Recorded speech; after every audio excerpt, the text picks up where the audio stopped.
इतिहास साक्षी है कि पुण्य भूमि भारत की गाथा भारत की अस्मिता, गौरव और राष्ट्रीय स्वाभिमान के लिए विदेशी आक्रांताओं से संघर्ष की महान गाथा है। बर्बर आक्रांताओं ने भारत की आत्मा पर चोट करने और भारत का अपमान करने के लिए हमारी संस्कृति और आस्था के केंद्रों को उद्ध्वस्त किया। सोमनाथ, काशी, मथुरा और अयोध्या के मंदिरों का तोड़ा जाना आज भी भारत की स्मृतियों में जीवित है। सन 1528 में अयोध्या में भगवान श्री राम के मंदिर का मुगल आक्रांता बाबर द्वारा तोड़ा जाना ऐसी ही एक अक्षम्य घटना थी जिसने सीधे भारत के सम्मान और आत्मा पर चोट की।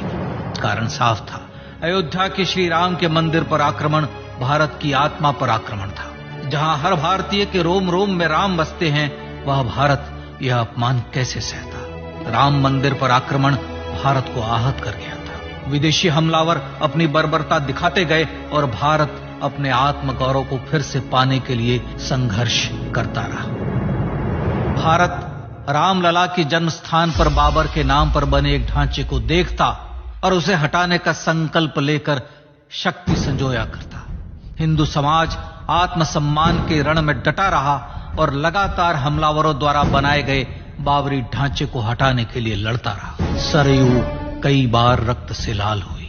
कभी स्थानीय शासकों ने तो कभी साधु संतों और राम भक्तों ने राम जन्मभूमि की मुक्ति के लिए अपने प्राणों की आहुति दी। 15 अगस्त 1947 को देश की आजादी के साथ सैकड़ों सालों से चले आ रहे इस संघर्ष में नई ऊर्जा और एक नया मोड़ आया। अचानक 23 दिसंबर 1949 को बाबरी ढांचे में श्री राम लला प्रकट हुए। हजारों राम भक्त दर्शन के लिए उमड़ पड़े। तत्कालीन प्रधानमंत्री पंडित जवाहरलाल नेहरू ने उत्तर प्रदेश सरकार को श्री राम लला को विवादित ढांचे से हटाने का आदेश दिया।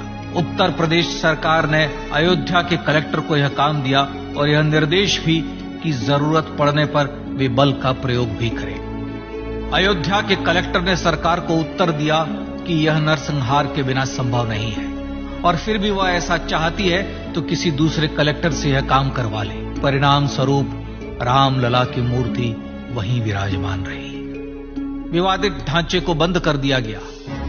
केवल पुजारी को सेवा अर्चना के लिए भीतर जाने की अनुमति थी। फिर भी राम भक्त विवादित ढांचे के बाहर से प्रभु श्री राम की आराधना करते रहे। भारत के हिंदू समाज के लिए चुनौतियां और बढ़ गई। मामला अदालत में गया।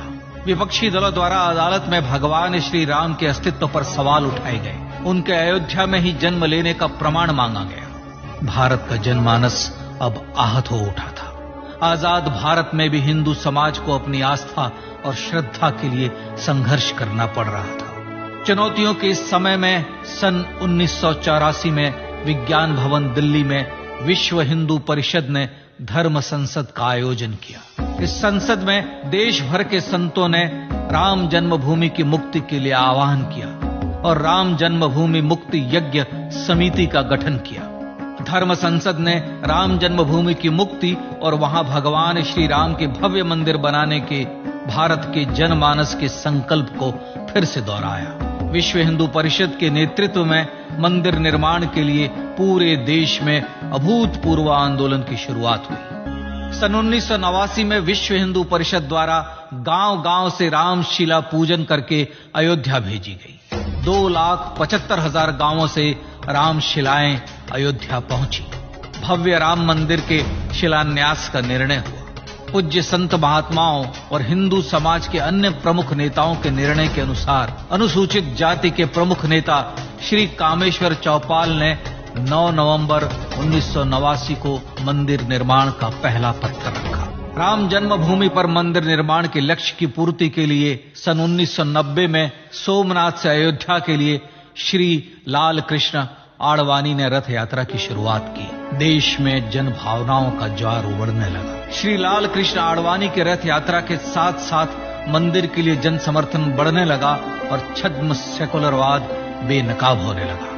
इस जन आंदोलन को रोकने की तमाम कोशिशें हुई पर सब व्यर्थ हुई। विश्व हिंदू परिषद ने देशवासियों से अयोध्या में जन्मभूमि पर मंदिर निर्माण के लिए 30 अक्टूबर और 1 नवंबर 1990 को कार सेवा का आह्वान किया।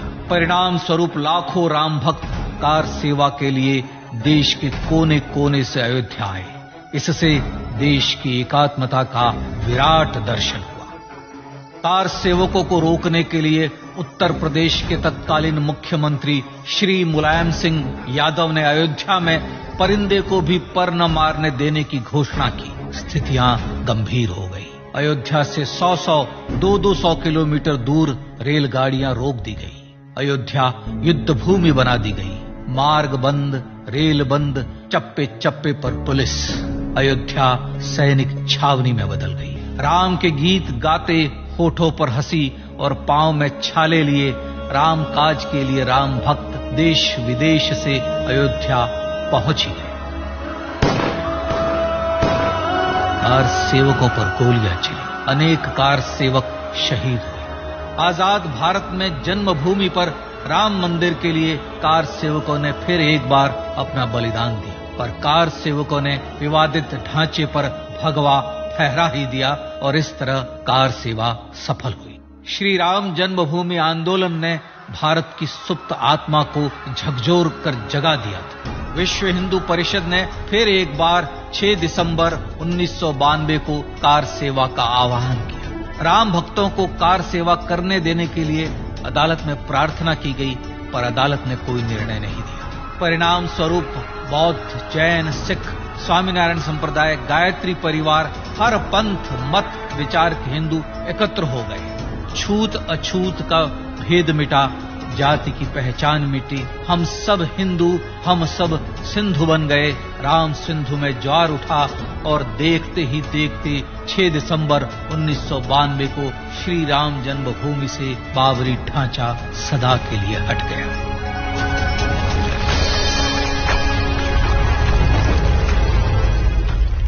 यह क्षण शौर्य, न्याय और सत्यमेव जयते का क्षण था। यतो धर्मस्ततो जय का क्षण था। पर संघर्ष की गाथा यहां जाकर भी नहीं रुकी।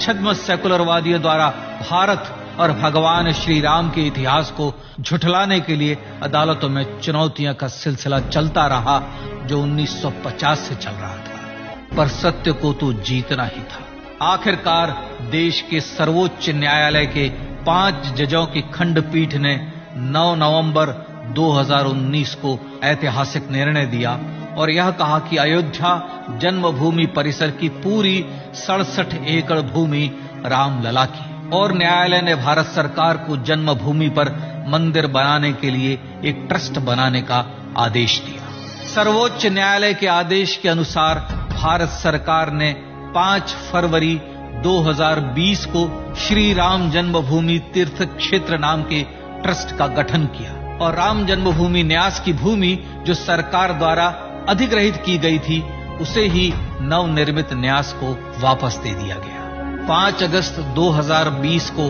भारत के प्रधानमंत्री श्री नरेंद्र मोदी ने श्री राम जन्मभूमि तीर्थ क्षेत्र के अध्यक्ष पूज्य महंत नृत्य गोपाल दास, राष्ट्रीय स्वयंसेवक संघ के पूज्य सरसंघ चालक डॉक्टर मोहन भागवत एवं उत्तर प्रदेश के मुख्यमंत्री श्री योगी आदित्यनाथ की उपस्थिति में श्री राम जन्मभूमि पर भगवान श्री राम के भव्य मंदिर के लिए भूमि पूजन कर निर्माण कार्य का शुभारंभ किया। इस तरह लगभग 500 वर्षों से राम जन्मभूमि की मुक्ति के संघर्ष का पटाक्षेप हुआ।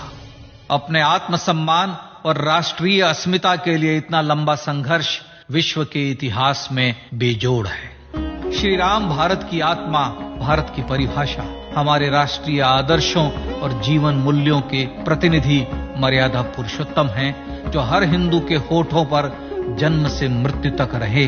बस यही हर हृदय में प्रार्थना होती है। राम भारतीय राष्ट्रीय स्वाभिमान और आसेतु हिमालय से समुद्र पर्यंत तक जन जन को एकात्मता के बंधन में बांधने वाले रक्षा सूत्र है।